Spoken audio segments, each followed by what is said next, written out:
Ce fut le 3 avril 1484, jour du baptême de Manisoyo, les représentants du roi Nzinga-Kuvu sur la côte atlantique congolaise. La cérémonie baptismale débuta par un grand feu sur la place centrale de Soyo. À la demande expresse des missionnaires baptistères portugais, Manisoyo ordonna que soient brûlées toutes les statuettes mystiques, tous les masques et bâtonnets sacrés, tous les colliers et bracelets bienfaiteurs, toutes les figurines protectrices, toutes les reliques de la spiritualité Congo. En un mot, au bûcher tous les saints frusquins qui symbolisaient l'ancestralité pluriséculaire Congo de l'Égypte pharaonique en Banzan-Congo. Tout brûla.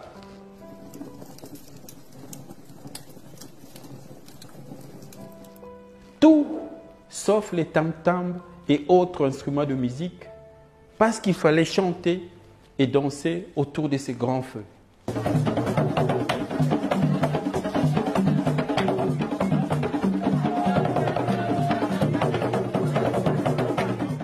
Ces jours-là, les conquistadors européens installèrent malicieusement la suprématie de leur civilisation dans tous les coins et recoins de nos consciences, après nous avoir suggéré l'incinération ontologique de notre civilisation.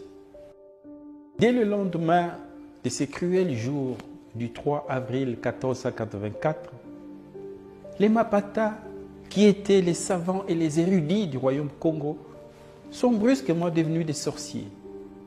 Les Nganga Kisi, qui étaient nos médecins d'alors, sont devenus des féticheurs. Les Nganga Nzambe, les Fumumpezo, qui étaient prêtres, chefs spirituels et responsables du kaolin sacré, sont devenus, du jour au lendemain, des satanistes. Les Nganga Mayele, qui étaient nos intellectuels, nos éducateurs et nos enseignants, sont devenus des êtres malfaisants. Ces bûchers, c'était donc la mise à feu de notre âme. C'était les brasiers de notre mémoire, la calcination de notre passé, la crémation de notre culture, l'ignition de notre histoire. Depuis ce fameux 3 avril 1484, nous avons cessé d'être les descendants d'Osiris, d'Isis et d'Amon-Ra.